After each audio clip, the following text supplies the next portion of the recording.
Boa noite, graça e paz. Amém? Convido todos a abrirem suas Bíblias no Evangelho de Mateus, no capítulo 7. É o texto para a nossa reflexão.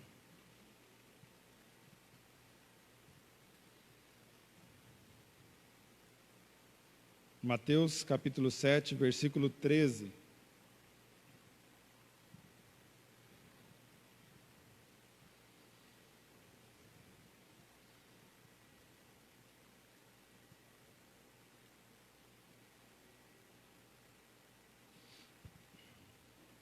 Nós vamos ler do versículo 13 até o versículo 23. Com bastante reverência, nós lemos a palavra de Deus da seguinte maneira: Entrai pela porta estreita, larga é a porta, espaçoso o caminho que conduz para a perdição, e são muitos os que entram por ela. Porque estreita é a porta, e apertado o caminho que conduz para a vida, e são poucos os que acertam com ela. 15. Acautelai-vos dos falsos profetas, que se vos apresentam disfarçados em ovelhas, mas por dentro são lobos roubadores. Pelos seus frutos os conhecereis. Colhem-se porventura uvas dos espinheiros, ou figo dos abrolhos? Assim, toda árvore boa produz bons frutos, porém a árvore má produz frutos maus. Não pode a árvore boa produzir frutos maus, nem a árvore má produzir frutos bons. Toda árvore que não produz bom fruto é cortada e lançada ao fogo. Assim, pois, pelos seus frutos os conhecereis. Nem todo o que me diz Senhor, Senhor, entrará no reino dos céus, mas aquele que faz a vontade de meu Pai que está nos céus. 22. Muitos naquele dia hão de dizer-me: Senhor, Senhor, porventura, não temos nós profetizado em teu nome, e em teu nome não expelimos demônios, e em teu nome não fizemos muitos milagres? Então lhes direi explicitamente: nunca vos conheci. Apartai-vos de mim, os que praticais a iniquidade. Vamos orar? Senhor nosso Deus e Pai, estamos aqui, ó Deus, diante do Senhor neste culto, onde nós já tivemos a oportunidade de louvar ao Senhor. E agora nós estamos diante da Tua palavra, que é viva, que é eficaz, e que é o meio, ó Deus, pelo qual o Senhor transforma o coração do homem. Que o Senhor, ó Pai, então, possa agir no nosso meio, movido pela Tua graça, pelo Teu amor e pela Tua misericórdia.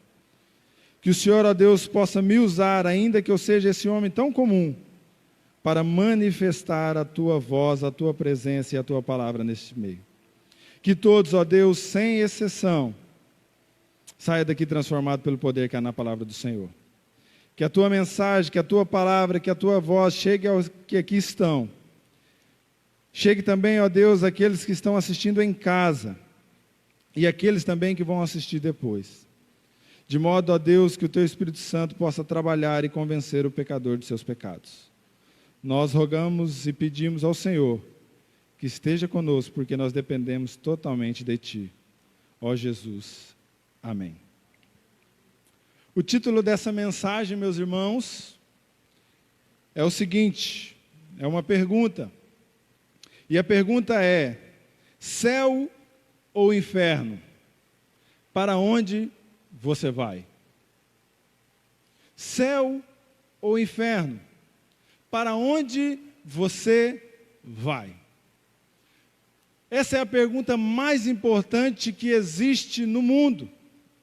Essa é a pergunta que todas as pessoas deveriam fazer para si mesmo. Porque daqui a 100 anos, provavelmente nenhum de nós estaremos aqui, nem os que estão me assistindo. E a pergunta então é: aonde você estará? Aonde você estará quando essa vida chegar ao fim? Céu ou inferno? A Bíblia nos ensina que só existem 2 destinos. E essa pergunta precisa ser, então, respondida. Nós lemos o capítulo 7, e o capítulo 7, do versículo 13 ao 27, nós lemos até o 23, faz parte da conclusão do Sermão do Monte. Esse sermão, Jesus está ensinando, começou no capítulo 5, no verso 3. E aí ele passa o capítulo 5, o capítulo 6, e chega então no capítulo 7, a partir do 13, é a conclusão, onde Jesus começa dizendo: entrem ou entrai pela porta estreita. Nós olhamos o Sermão do Monte, você tem a oportunidade de ler as Escrituras, você vai ver que desde o verso 3, do capítulo 5, até a conclusão dele, no verso 27 do capítulo 7, essa mensagem de Jesus, ela é recheada de decisões e comprometimento. Não é apenas uma mensagem solta, uma mensagem vazia. Não é apenas ensinamentos, provérbios que nada têm ou não têm fim em si mesmo, pelo contrário. Jesus está explicando no Sermão do Monte como é que é a vida daqueles que pertencem a Ele. De modo que ao ler o capítulo 5, 6 e 7, você precisa se identificar com um desses 2 grupos, ou os que são salvos, ou os que estão condenados. Diante então, meus irmãos, desse texto aqui, que tem uma multidão seguindo Jesus, se você voltar a sua Bíblia para o capítulo 5, no versículo 1 do capítulo 5, você vê o texto nos dizendo assim: vendo Jesus as multidões. Existia uma multidão se achegando a Jesus. Quando Jesus vai ensinar os seus discípulos aqui, Jesus tem diante dele milhares e milhares de pessoas. Em Lucas, no capítulo 6, versículo 17 ao 19, diz que era uma multidão tamanha, que Jesus não conseguia se escapar, não conseguia escapar-se deles. De tamanho era o número de pessoas que vinham até Jesus ouvir o que Jesus tinha para ensinar. De modo que Jesus agora, diante dessa multidão, faz então essa reflexão, ou traz então essa mensagem que é o Sermão do Monte. Jesus está falando para pessoas religiosas, para pessoas que de alguma maneira se acham salvas, para judeus que entendem que a salvação pertence a eles, pessoas que estão seguindo Jesus para ouvi-lo e de que alguma maneira acham que estão ligadas a Ele e que são discípulos dele. Então ele traz essa mensagem para fazer a diferença entre os que de fato são discípulos dele comprometidos e salvos, e aqueles que não são discípulos deles, que não têm comprometimento, estão condenados. E a pergunta então, meus irmãos, é: como saber o grupo que eu faço parte? Se existem 2 destinos, se existem 2 caminhos, se existem 2 portas, como nós lemos, como é que eu descubro em qual caminho eu estou? O que Jesus nos propõe nesse texto, meus irmãos, é justamente essa diferença. E de acordo com Jesus, a salvação está em quem? Eu quero pensar em 3 pontos rapidamente. A salvação está em quem entrou pela porta estreita e não a larga. A salvação está em quem anda no caminho apertado e não amplo. E a salvação está em quem Jesus o reconhece. São os 3 pontos que eu quero pensar com vocês rapidamente essa noite. O primeiro ponto, versículo 13 e 14, diz assim: entrai pela porta estreita, porque larga é a porta, espaçoso o caminho que conduz para a perdição. São muitos os que entram por ela. Porque estreita é a porta, e apertado o caminho que conduz para a vida, e são poucos os que acertam por ela. Essa ideia, meus irmãos, de porta larga, de porta estreita, Jesus usa aqui uma metáfora a respeito de porta, para ilustrar o que significa. E porta, obviamente, meus irmãos, nos dá a ideia de começar, de entrar, de ter acesso, de ingressar em algum lugar ou algum estado. Jesus está falando: olha, entrem pela porta estreita. O mesmo Jesus, em João 10, 9, diz: eu sou a porta. E a primeira afirmação que eu faço aqui é que Jesus é essa porta estreita. Essa porta tem um formato, e o seu formato é de cruz. e ela é exclusiva. De modo que a porta que leva para o caminho estreito e que, consequentemente, leva ao céu é Jesus. Não há uma outra porta que nos leva ao céu a não ser Jesus Cristo. E essa porta, meus irmãos, ela é limitada, ela é comprimida, porque não se entra de qualquer jeito. Essa porta é exclusiva, é Jesus, e por ela não se entra de qualquer maneira. Precisa se pensar. O próprio Jesus diz que precisa calcular-se o preço para entrar por essa porta que é Ele mesmo. Alguns anos atrás, estava voltando da Rússia, e aí tinha uma fila grande já dentro do aeroporto lá, e uma cápsula pequenininha que passava um por vez. E você entrava então, depois de algum tempo, você entrava nessa cápsula, e você era obrigado a tirar praticamente quase tudo, para depois poder seguir então viagem. Você ia se desfazendo, além de ser apertado ali, você precisava se desfazer daquilo que você trouxe. Justamente porque também é um país que recentemente, ou é muito pouco tempo, vivia em termos de guerra e essas coisas do tipo. Mas eu tirava aquilo, meus irmãos, sabendo que eu precisava fazer, porque fazia parte do processo, porque eu estava indo para casa. E assim é essa porta que se chama Jesus. A gente não entra de qualquer jeito. Entrar de qualquer jeito é a porta ampla, mas a apertada não. Você não tem a sua autossuficiência, você não tem o seu egoísmo, e mais do que isso, você não tem méritos ao entrar por essa porta. É tão somente no nome de Jesus. Por que é que a gente fala tanto em Jesus, meus irmãos? Porque ninguém fez o que Jesus fez. Ninguém faz o que Jesus faz. Ninguém. Ninguém. Por que você não fala de Maria, de Maomé, de Gandhi, de Allan Kardec? Porque nenhum deles fizeram o que Jesus fez. Porque só Jesus morreu na cruz do Calvário para perdoar os meus pecados e os pecados daqueles que creem. Só Jesus. E não só morreu para perdoar os meus pecados, como viveu uma vida justa para colocar justiça naqueles que creem. De modo que, semelhante a um bebê quando nasce sujo, ele é limpo e vestido, assim Jesus faz com todos aqueles que creem nele, de modo que ele limpa a nossa sujeira e nos veste com a sua justiça, porque só ele viveu vida perfeita.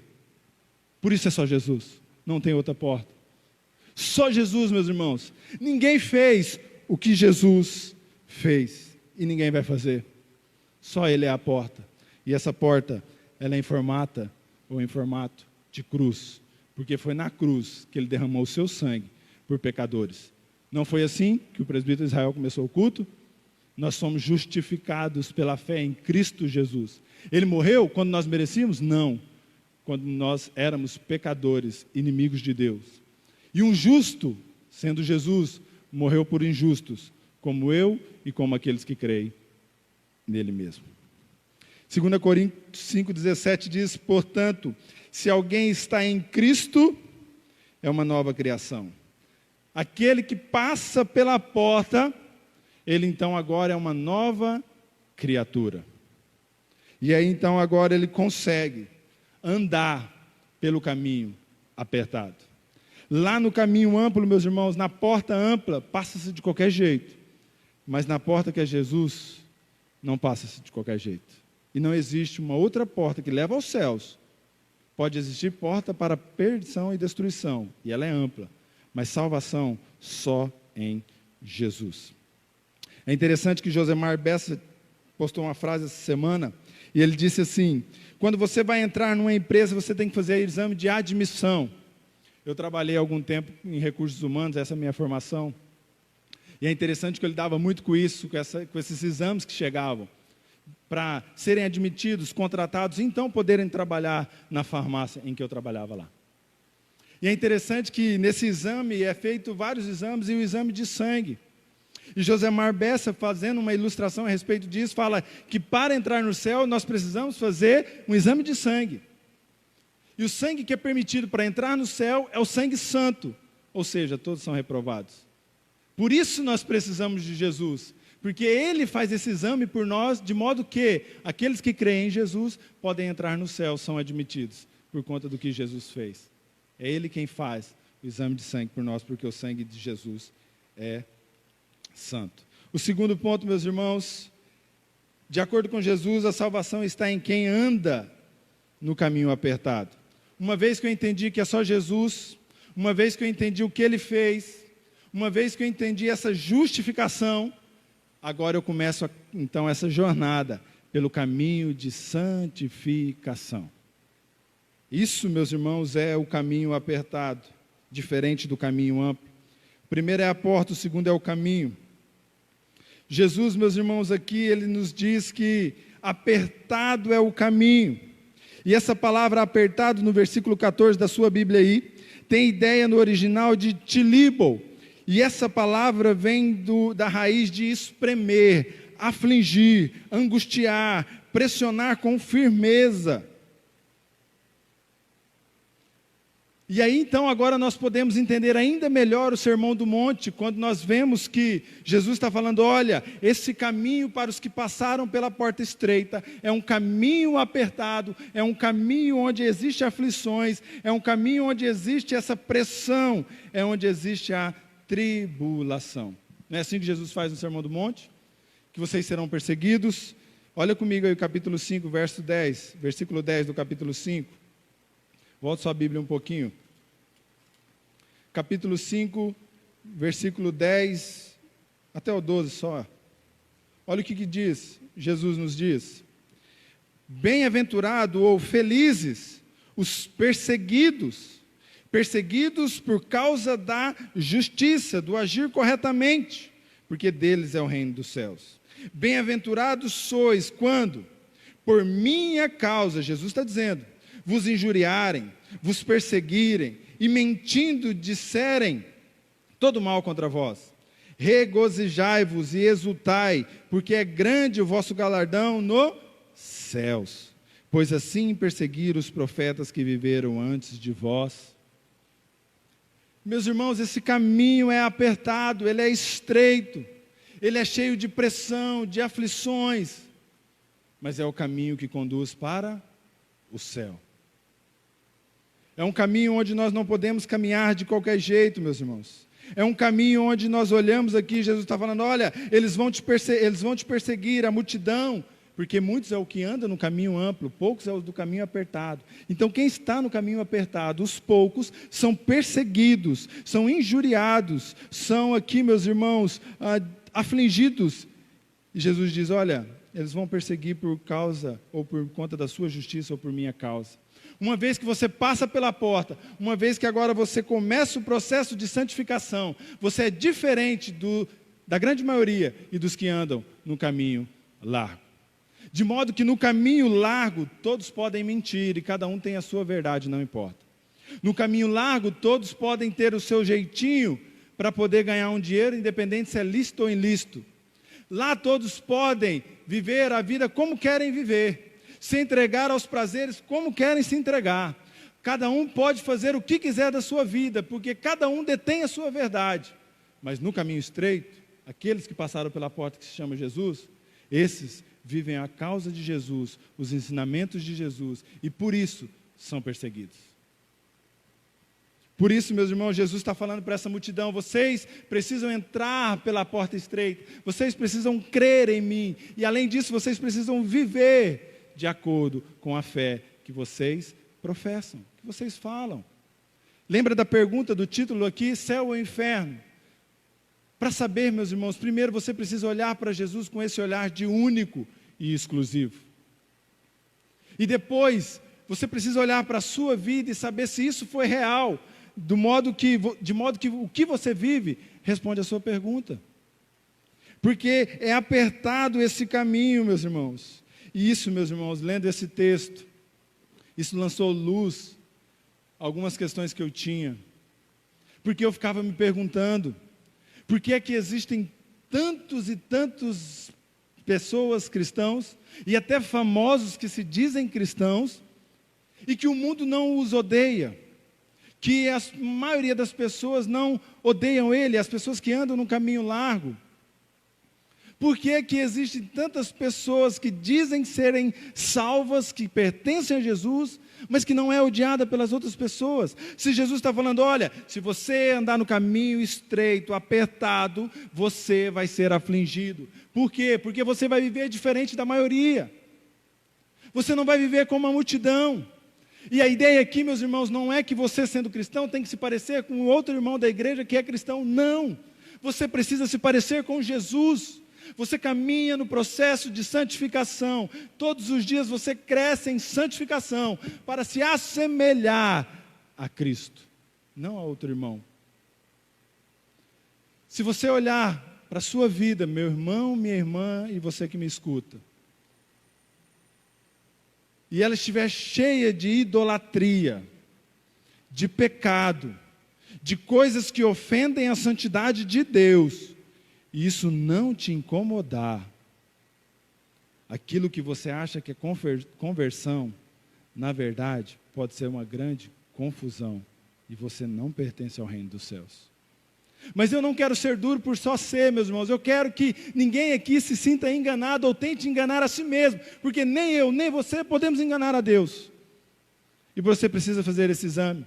Salmo 26, 2, ele diz, olha, esquadrinha-me, Senhor.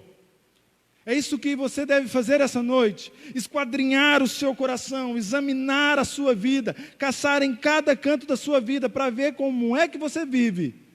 E aí então, perceber se há ou não uma ação do Espírito Santo te transformando, ou se você caminha por caminhar e vive por viver, sem considerar essa santificação.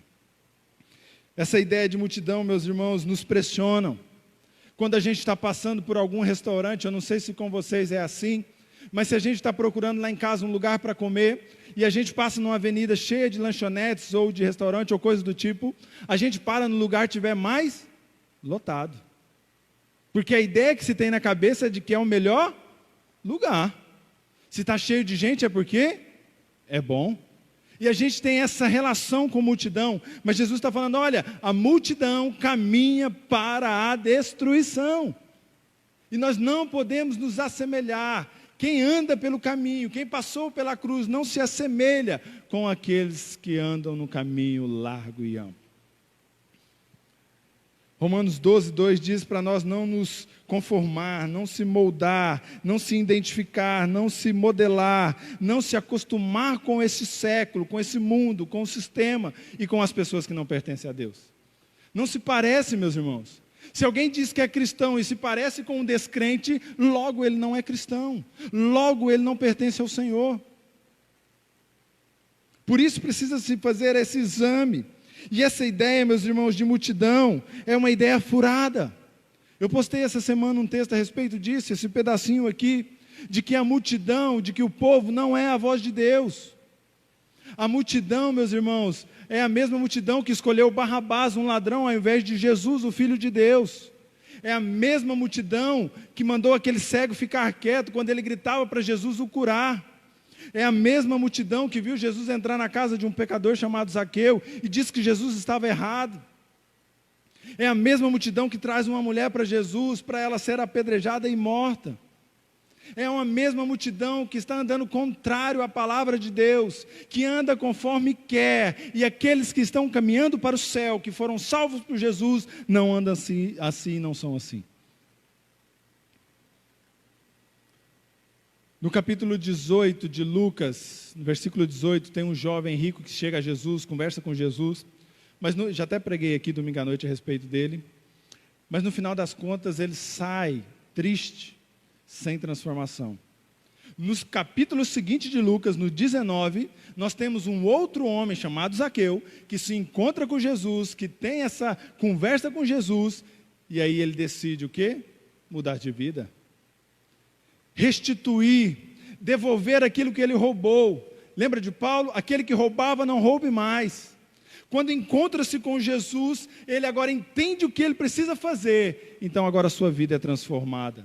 E ele não mais se parece com as outras pessoas que não creem no Senhor. É assim, meus irmãos, que se dá um encontro com Jesus. Paul Washer faz uma ilustração a respeito desse texto em seu sermão.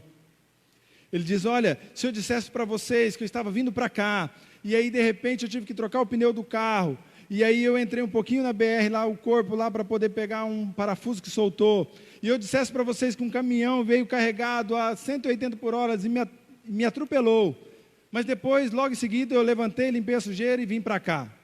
Vocês tinham duas opções, ou achar que eu era louco, ou achar que eu sou mentiroso. Assim, todo aquele que diz que se encontrou com o Rei dos Reis, Criador dos céus e da terra, o Jesus, o Verbo vivo, e continua igual, ou ele está mentindo, ou ele não sabe o que ele está falando. Encontrar-se com Jesus, aquele que morreu, ressuscitou, está vivo, e de acordo com Hebreus, intercede por nós, não permita, ou não permite, que você vive a vida que estava vivendo antes de conhecê-lo. Não permite. Impossível. Nós olhamos para a Bíblia e nós vemos homens pecadores como Paulo perseguindo a igreja, ao encontrarem com Jesus, mudarem de vida. Nós vemos homens fracos como Pedro, ao encontrar com Jesus, ao descer sobre ele o Espírito Santo, ele ter então poder, autoridade, coragem.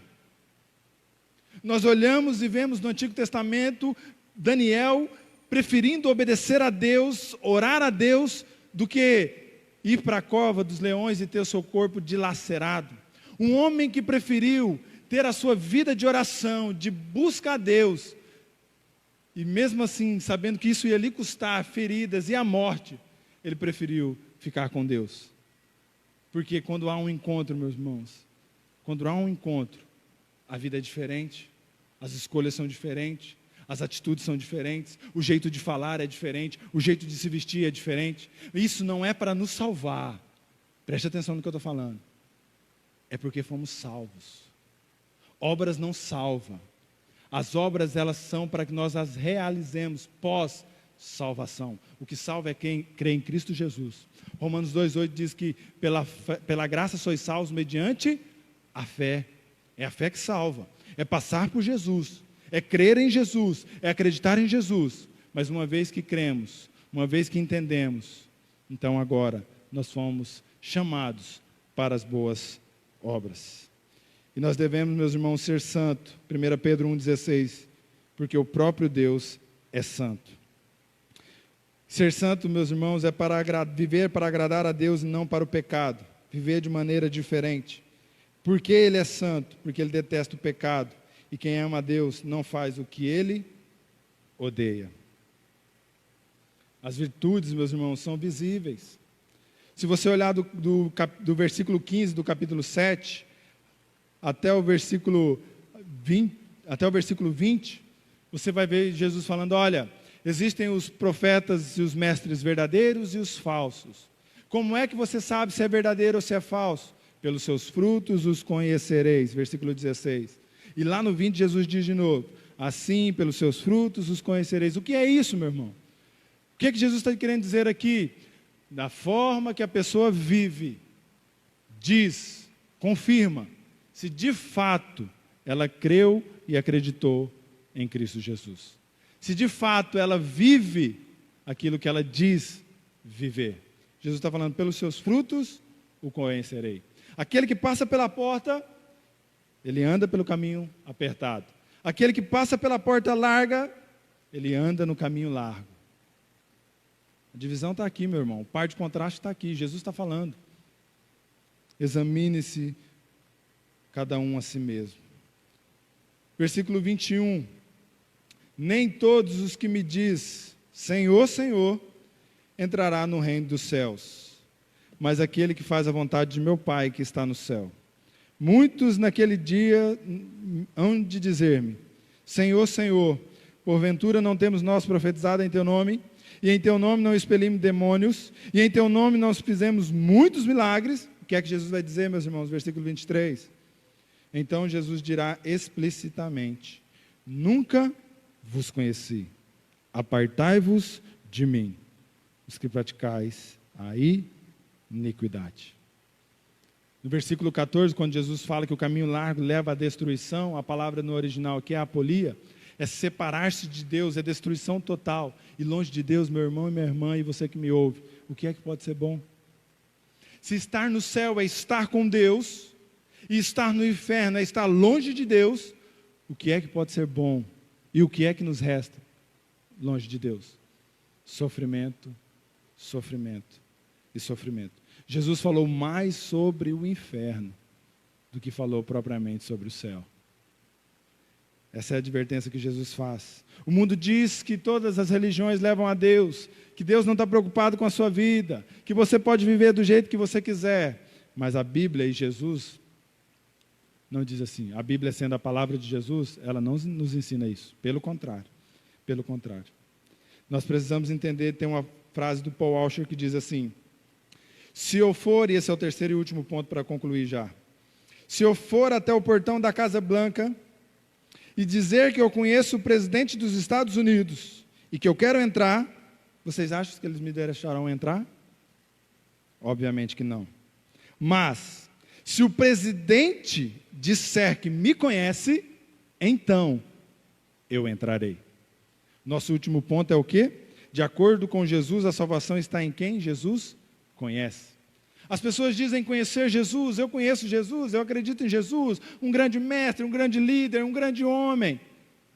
Mas a pergunta que eu faço é: Jesus te conhece? Jesus te conhece?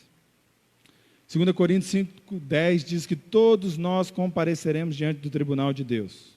Todos nós. Todos nós. Porém, existe um veredito diferente para os dois grupos que lá estarão. Uns salvos, céu. Outros condenados, inferno. Quem afirma isso? Jesus. Nunca vos conheci. Apartam-se, afastem-se, vão para longe de mim, malditos.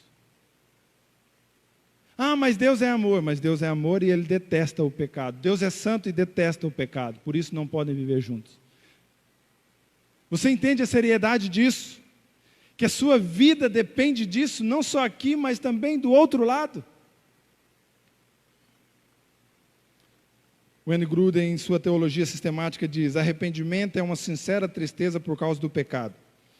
É renunciá-lo e comprometer-se sinceramente a abandoná-lo. E prosseguir obedecendo a Cristo. Salvação, ela é precedida e ela é seguida por arrependimento.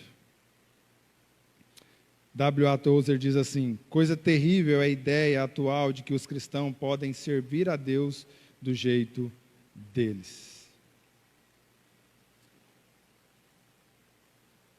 Eu não preciso saber o que você achou desse sermão, mas eu quero te convidar a consultar o seu coração e a sua mente para você perceber o que é que Deus está te ensinando.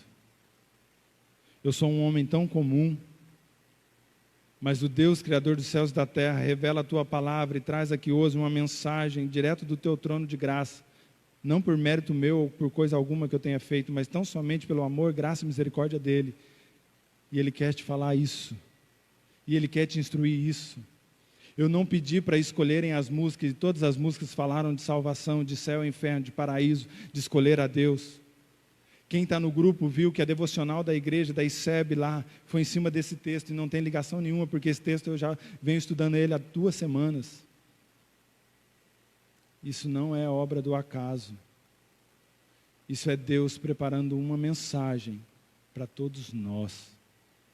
De modo que o Deus Criador dos céus e da terra deseja, e não só deseja, como se revela a pessoas como eu e você. Dizendo: entrem pela porta estreita. Mas ao fazer essa análise, você percebe que não passou pela porta, você então consegue perceber que não anda no caminho apertado. A boa notícia é que ainda dá tempo de recorrer a Jesus.